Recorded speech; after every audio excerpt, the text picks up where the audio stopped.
The US space agency NASA has released new footage showing a series of powerful solar flares. There have been more than half a dozen such eruptions on the surface of the sun in the last week. A huge explosion of radioactive material. Over the last few days, there have been more than half a dozen similar eruptions. The effusive lava eruption that began early on Sunday near Iceland's Bardarbunga volcano was still spouting lava on Monday. Now, this eruption briefly caused the country to raise its ash alert level for aviation to its highest level. And now to the latest in an Ebola outbreak that can't seem to be contained. Today, World Health officials said the virus keeps on spreading. The number of people infected with Ebola keeps growing, with the number now at 3,500. An additional 1,900 more have died. The World Health Organization estimated that the outbreak now includes Guinea, Sierra Leone, Liberia, Nigeria, and Senegal. This is really the first epidemic of Ebola the world has ever known. It's spreading widely. Bad as the situation is now, everything I've seen suggests that over the next few weeks it's likely to get worse. This is not just a problem for West Africa, it's not just a problem for Africa, it's a problem for the world. We face new and evolving dangers. To the east, Russia is ripping up the rulebook with its annexation of Crimea and its troops on sovereign soil in Ukraine. To the south, an arc of instability bends from North Africa to the Middle East. Last night we discussed the threat posed by ISIL in Iraq and Syria. So our message is clear. We are united in condemnation of these barbaric and despicable acts. They should be very clear, these terrorists. Their threats will only harden our resolve to stand up for our values and to defeat them. We have before us the opportunity to forge for ourselves and for future generations a new world order. We are united.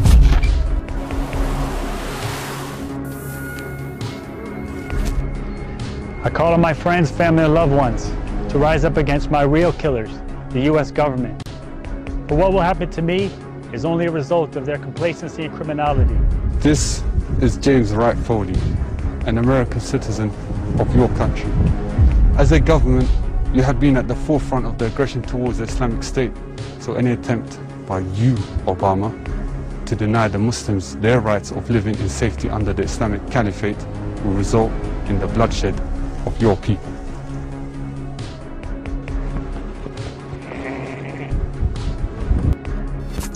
A disturbing development in the past few hours. The Islamic State's released a video depicting the second beheading of what it's claimed to be the American journalist Steven Sotloff. The jihadist group had earlier threatened to carry out such a killing if America continued its airstrikes. I am Steven Joel Sotloff. I'm sure you know exactly who I am by now and why I am appearing before you.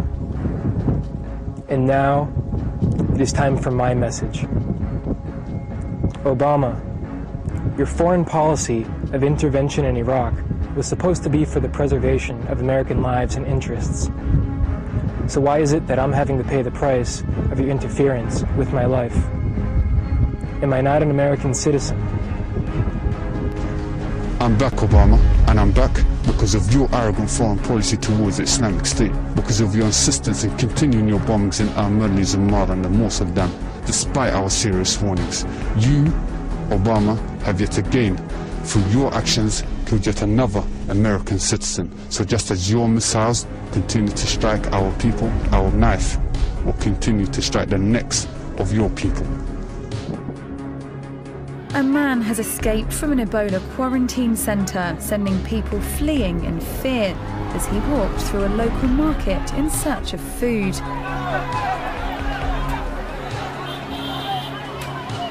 On Monday, the patient, who can be seen in a red shirt and wearing a tag showing that he'd tested positive for Ebola, tried to get away from doctors in the centre in Monrovia, Liberia. And the UN says the Ebola death toll has now reached more than 2,000 people and several thousands more infected. The director of the Centers for Disease Control and Prevention says the Ebola epidemic is spreading wildly. When these barbarians replicated with Steven what they did with Foley, they somehow think that it's going to lessen U.S. resolve, frighten us, intimidate us. As a nation, we're united. And when people harm Americans, we don't retreat. We don't forget. We take care of those who are grieving. And when that's finished, they should know we will follow them to the gates of hell until they are brought to justice. Because hell is where they will reside. Hell is where they will reside. We learned something very interesting about the Siri voice app. It comes with every iPhone. I'm going to give it a date and check out what happens. What is July 27th, 2014? It's Sunday, July 27th, 2014, opening gates of Hades. Opening gates of Hades. The gates of hell are open and the hellhounds are loose, and that's ISIS. The deadly Ebola virus. Dr. Besser has witnessed all manner of medical emergencies, but this one he is calling, quote, the gates of hell. We will follow them to the gates of hell. Opening gates of Hades. A woman has been found dead in the garden of a house in Edmonton in North London. We've had reports that she has apparently been found beheaded in a back garden. This woman was beheaded. Reports of a man armed with a knife. These sort of events on our streets during the day in residential areas are very, very unusual and are not common. We face new and evolving dangers. The threat of ISIS promising to come attack America on U.S. soil. Australia's terror alert level has been lifted to high. Britain's Prime Minister has warned a terror attack is highly likely and has upgraded the country's threat risk level to severe. Turkey appears to have woken up to the threat. Ukraine and Russia, civil war in Syria, the threat of a brutal so-called caliphate across the Middle East. It seems like the world we're living in is slipping out of control. Fighting in Ukraine's eastern region continues. Russia denies involvement, but the situation has plunged Europe into its worst diplomatic crisis since the Cold War. Violence in Gaza and parts of Israel this summer left more than 2,000 Palestinians and 69 Israelis dead. The rapid rise of Islamic State has sparked fear and outrage across the world. This extremist group has beheaded and crucified prisoners and declared a caliphate in Iraq and Syria. Since the overthrow of Colonel Gaddafi, militia groups are Libya's biggest security threat as successive governments have struggled to exercise control. Al-Qaeda's leader announced the creation of Al-Qaeda in the Indian subcontinent and continued loyalty to the Taliban in Afghanistan. Southeast Asia has been the base of radical Islamist groups, particularly those in the Philippines and Indonesia. Insurgents have been active in Africa too, with Nigeria the focal point of an offensive by Boko Haram. Its attacks, assassinations and abductions have led to the deaths of thousands. Violence continues in South Sudan and the Central African Republic. With events like these shaping our world and millions of people fleeing the conflicts, who holds the power? How do you operate in a world where diplomacy is off the table and sanctions don't appear to apply anymore? Breaking news just in. An ISIS video released today appears to show the terrorist group has executed another hostage, British aid worker David Haines. My name is David Cawthorne Haines. I would like to declare that I hold you, David Cameron, entirely responsible for my execution.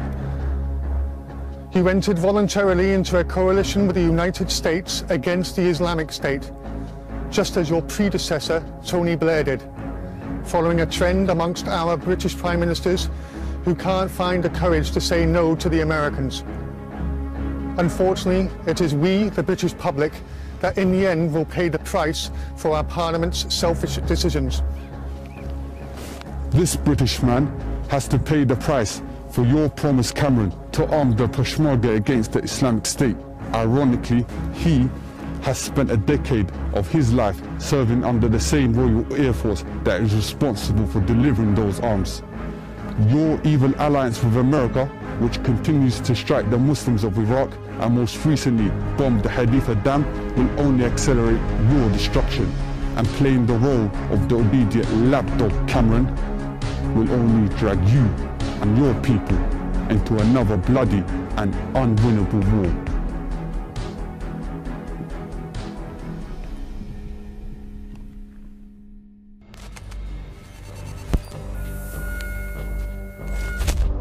Normally this time of year, this public space in central Tokyo is full of people.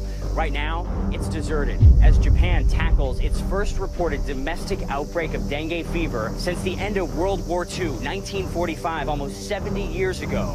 This is a disease that people here thought was gone forever. This is the middle of one of the biggest cities in the world. It's not a place you expect to be bitten by a mosquito and potentially get a fatal disease. Japan, that's battling the first cases of dengue fever in almost 70 years. We're hearing that 19 more people were confirmed as infected, bringing the total to 22 now. These are the first known domestic cases of the mosquito-borne disease to hit the country since World War II. This outbreak of a severe respiratory virus, sending at least 1,000 kids to the hospital, that is now spread to at least a dozen states. And the CDC is warning that doctors are now seeing what could be just the tip of the iceberg. A mysterious virus striking children by the hundreds is spreading across the country. A lot of kids have been on the verge of respiratory failure. So I've been an ICU physician for 15 years, and I've never seen this before. At least 1,000 children in these 10 states stricken with a respiratory illness over the past 3 weeks.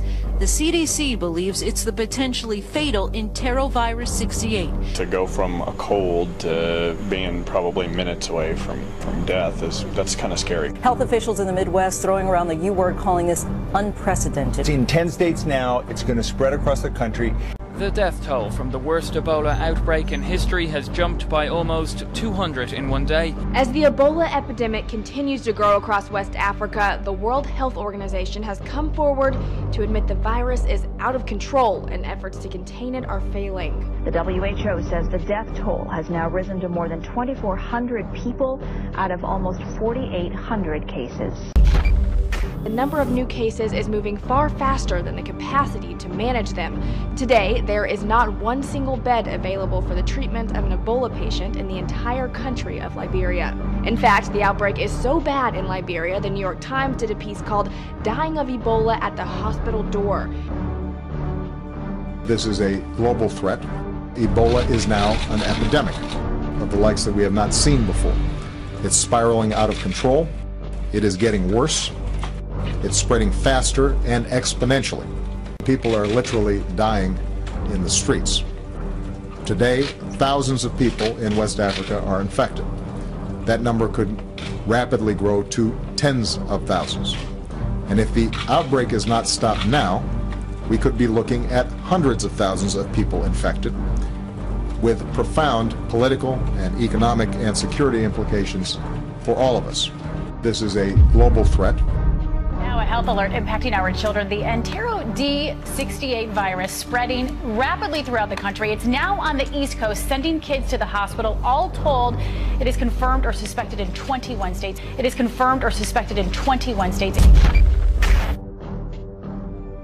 From today, we can no longer think the war on terror happens somewhere else. It's here, in our city, in our suburbs. The plan was frightening. Kidnap someone at random in Martin Place, behead them, and then drape their body with the Islamic State flag and post the video on social media. So this morning across 12 Sydney suburbs, we had the biggest security raids in the nation's history. 800 federal and state police targeted properties before dawn. There were 15 arrests and there have been interrogations all day. Last week, Australia's terror alert was upgraded from medium to high. This morning, Australia's largest counter-terrorism operation hit 25 targets across 12 Sydney suburbs, from Beecroft to Bass Hill, Marsfields to Marylands. Cars were checked, cash seized, yards were dug up. At Marsfield, police recovered a sword with an inscription in Arabic, ominous in the context of police allegations against this man. 22-year-old Omarjan Azari is accused of plotting a public beheading, what would be the first terrorist attack on the lucky country he calls home. The alleged attack, intended for Martin Place, was to kill a random person, drape them in the Islamic State flag, film it and upload the pictures to social media. The violence was to be perpetrated on a member of the public on the streets, and certainly at this stage was at a very high level. The attack would be designed to shock, the same way in which British soldier Lee Rigby was murdered in front of horrified witnesses in the UK last year. The Malaysian passenger plane has been shot down. The plane was flying at an altitude of approximately 33,000 feet when it was hit by a missile. An eerie sight this morning, flying high above the Brooklyn Bridge. 2 white flags in place of the American flags typically hoisted above these iconic towers. The ability to pull off a stunt on this scale is as troubling as it is mysterious. At 3:30 this morning, the waving American flag suddenly disappears. At 3:30 this morning, the waving American flag suddenly disappears. Ukraine and Russia. Civil war in Syria, the threat of a brutal so-called caliphate across the Middle East. It seems like the world we're living in is slipping out of control. We have before us the opportunity to forge for ourselves and for future generations a new world order. We are united. The alleged attack, intended for Martin Place, was to kill a random person, drape them in the Islamic State flag, film it, and upload the pictures to social media. The alleged attack, intended for Martin Place, was to kill a random person, drape them in the Islamic State flag, film it, and upload the pictures to social media. Oh, this is beyond anything that we've seen, so we must prepare for everything and get ready. They're beyond just a terrorist group. This is an organization that has an apocalyptic end-of-days strategic vision. From today, we can no longer think the war on terror happens somewhere else. It's here, in our city, in our suburbs.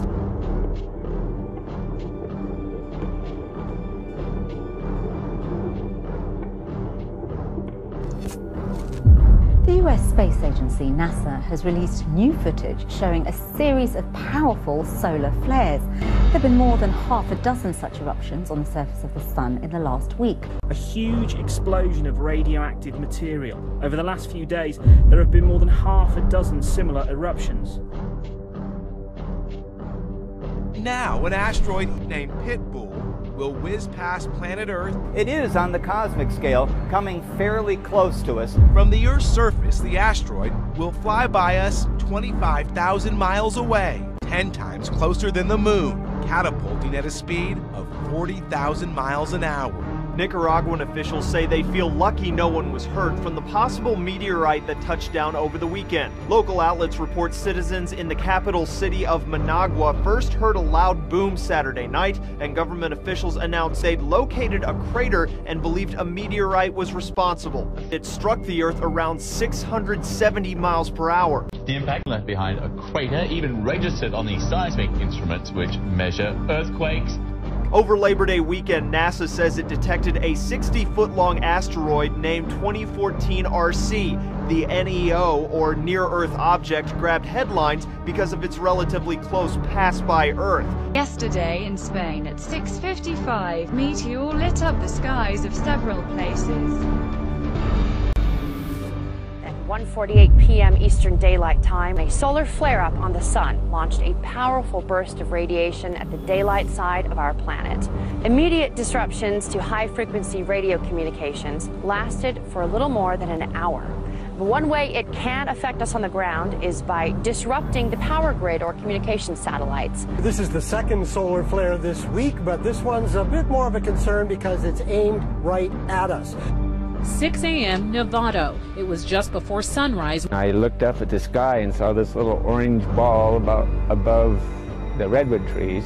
All of a sudden, these lights came down from that little orange ball. Couldn't tell you what it was. Scientists are still trying to figure that out too. The California Academy of Sciences says it's possible it was a meteor. It's rather unusual in that this one appears to have a very broad tail following behind it. It was spotted in 3 states: Nevada, California, and Oregon. For last night, a meteor skipped along the Earth's atmosphere, lighting up the sky from New Jersey to Ohio. More than 190 reports have poured into the American Meteor Society. We are the first generation to feel the impact of climate change, and the last generation that can do something about it. We are the first generation to feel the impact of climate change and the last generation that can do something about it. Locals are calling it the Lake of Death as they scoop up an estimated 156 tons of dead freshwater popoche chub. Around 40 million of them popped to the surface last week, not to eat or to jump, but as dead fish. Boat after boat pulls into shore, all with the same sad, stinking cargo. At least 10 people have died and 30 others are still missing after heavy rainfall triggered landslides in southwest China.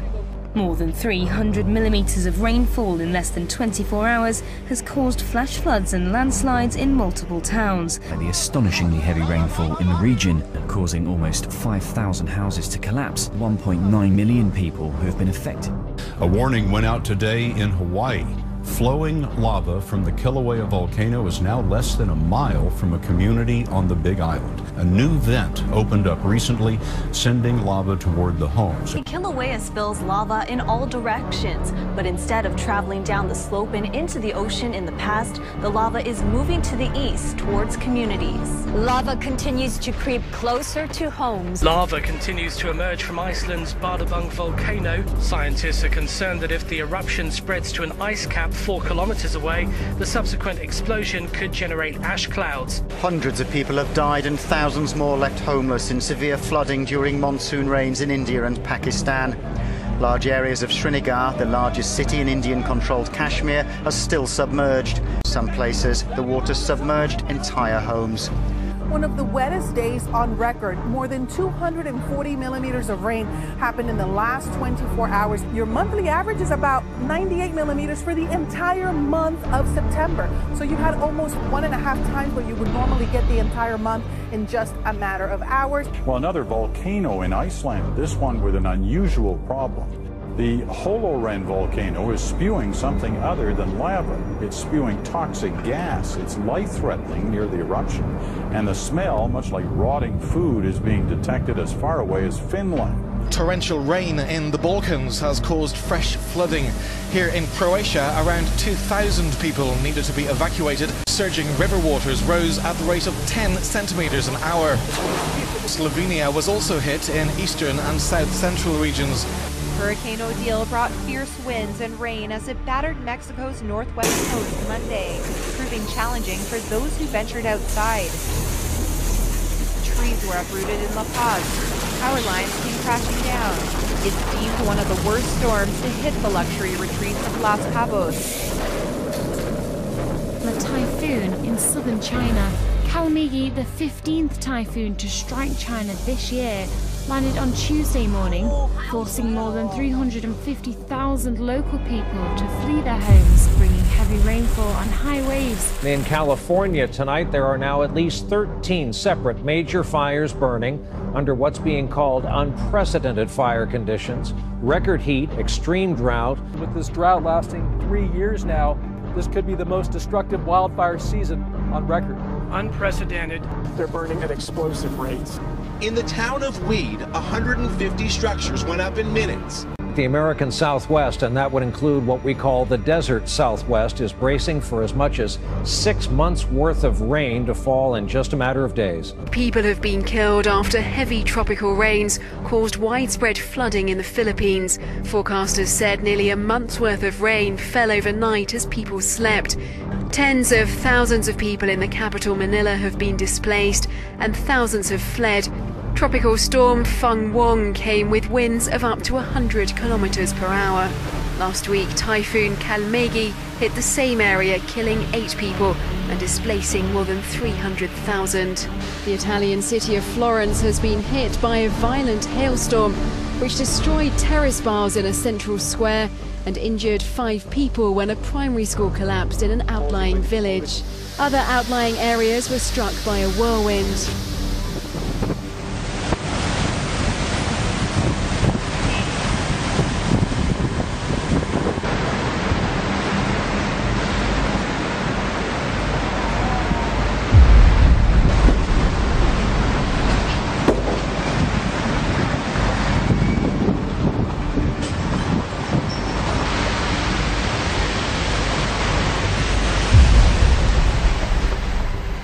We are just getting reports of an earthquake in Alaska this hour. About a half hour ago, 6.2 magnitude earthquake. This is about 80 miles northwest of Anchorage.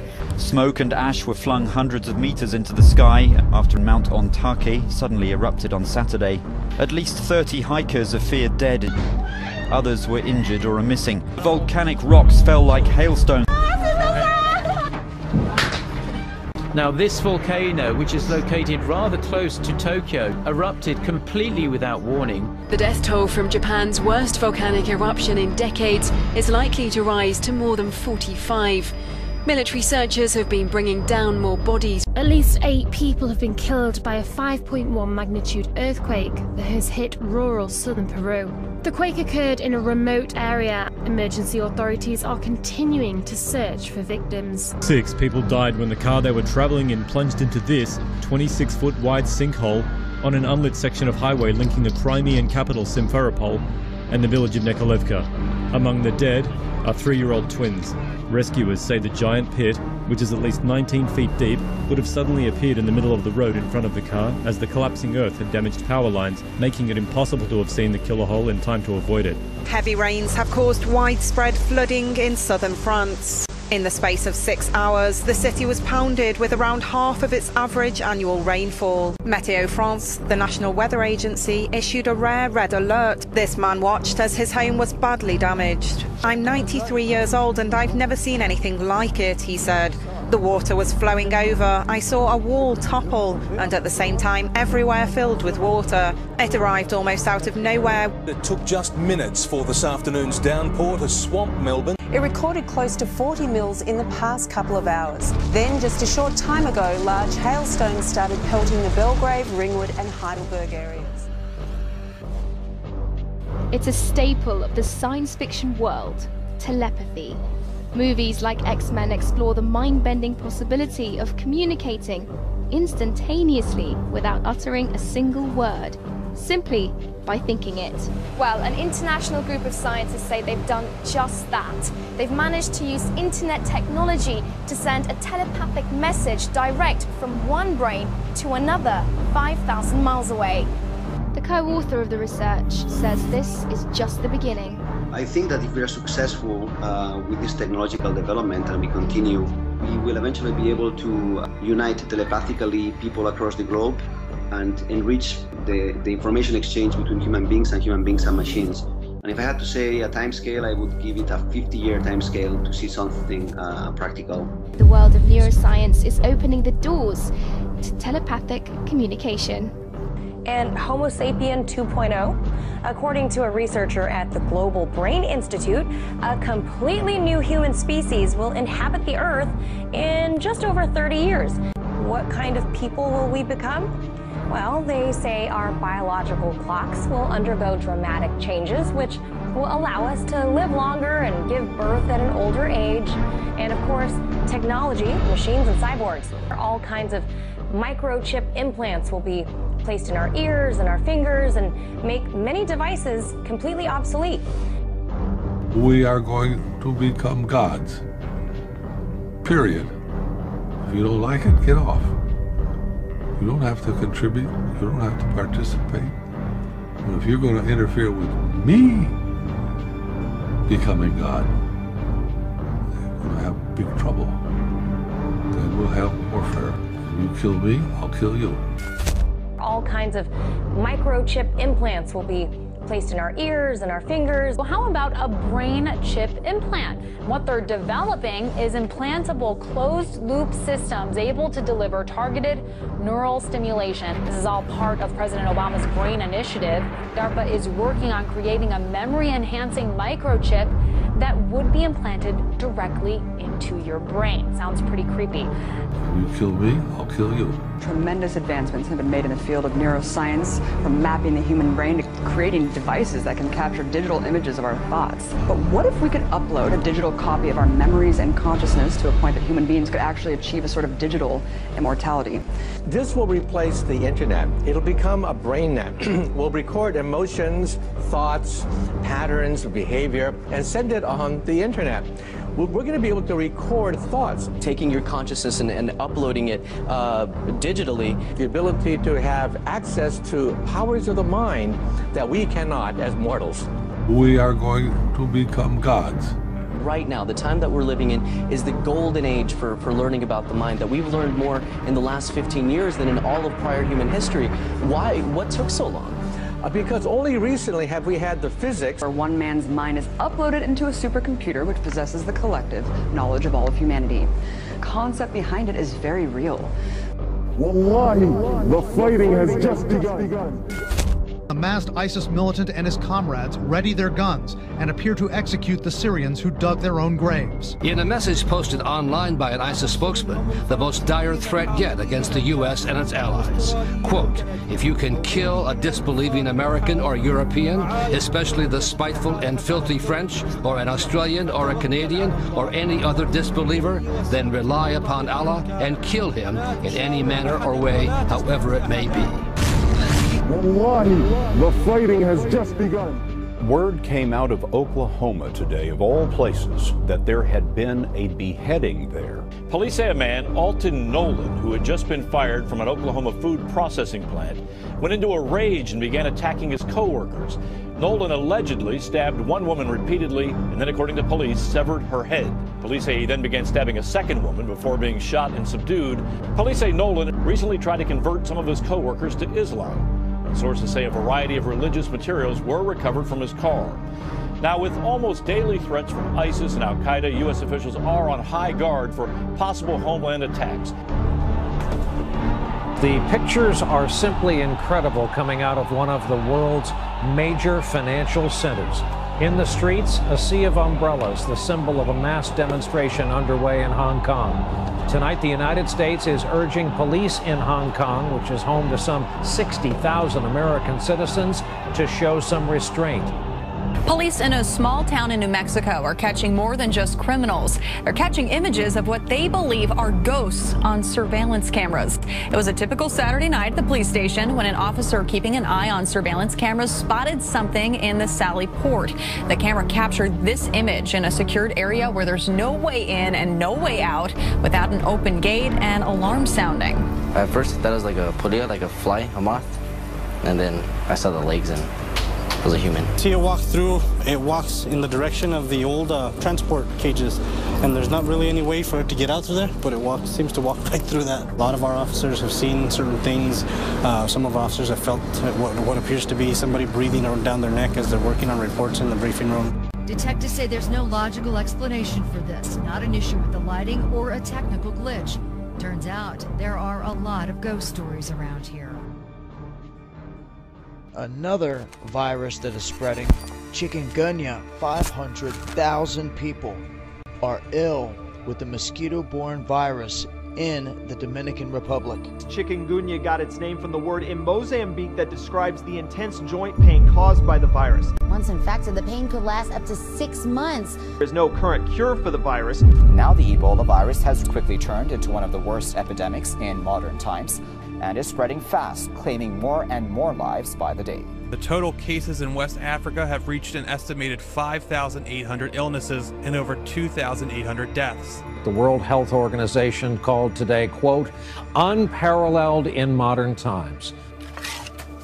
In the villages, the grave diggers can't keep up with the number of bodies. Perlina is 3 years old. Her mother died in the ambulance on the way to the nearest clinic. Perlina never got to kiss her mother goodbye, as Ebola is highly infectious in its last stages, and any touch can be fatal. Now orphaned and alone, Perlina has to be quarantined for at least 3 weeks to find out if she too has the deadly virus that's killed her entire family. With Ebola now spiraling beyond a health crisis and into a global security threat, the Centers for Disease Control and Prevention has a grim outlook on the Ebola outbreak sweeping West Africa.